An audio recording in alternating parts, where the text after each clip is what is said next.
Pour Mathilde Seigner, la maternité n'a pas que de bons côtés. En couple avec Mathieu Petit depuis 2006, l'actrice est la maman de Louis, né en 2007. Bien que proche de son fils unique, elle a parfois du mal à gérer l'angoisse qui la parcourt, comme elle l'a confié sur les ondes de RFM ce samedi 7 janvier. Si elle se décrit volontiers comme une maman assez cool quand même, Mathilde Seigner reconnaît être parfois stricte sur certains pans de l'éducation de Louis. Je ne veux pas qu'il mente, quand je lui dis « tu rentres à telle heure », je veux qu'il rentre à telle heure, je suis très inquiète, je suis hyper angoissée en fait comme maman, a-t-elle assuré. 15 ans, en plus, si est l'âge difficile un peu mais il est très facile là maintenant, il est cool, il est mignon. Et il fait un M83.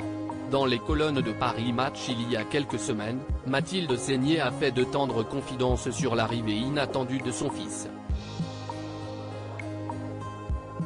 Je ne voulais pas d'enfant. Je pensais le statut de mère incompatible avec celui d'actrice. Mais Louis est arrivé comme un cadeau et je ne regrette rien. Même si les premières années il a fallu apprendre à tout concilier, à trouver une personne de confiance pour le garder quand je partais en tournage, à refuser certains films, a décrit cette maman poule. Un enfant reste une contrainte. Louis a maintenant 15 ans.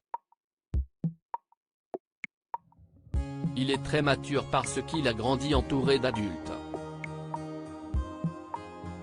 Auprès de nos confrères, Mathilde Seigner expliquait que son fils voulait suivre ses traces, il sera artiste même si j'aurais préféré qu'il fasse médecine. Mathilde Seigner, la clé de la longévité de son couple comme sa célèbre maman, Louis aime le cinéma et va voir des films très pointus pour son âge. Mais ce n'est pas tout. Il est surtout fou de musique et joue du piano comme un dieu, ajoutait Mathilde Seigner, très fière de son fils unique. Auprès de nos confrères, elle expliquait aussi ce qu'était la clé de longévité de son couple avec Mathieu Petit, la distance. En effet, Mathilde Seigner vit à Paris et l'homme qui partage sa vie dans le sud de la France. On a le temps de se manquer et quand on se retrouve s'y est mieux encore, expliquait l'actrice. Égoïstement je ne supporte pas le quotidien à deux, d'avoir toujours l'autre sous le nez. Je vais dans ma maison dans le sud, je me promène, je m'occupe de ma santé, je vais 2 ou 3 fois au cinéma, je vois beaucoup ma famille, et je regarde beaucoup la télé.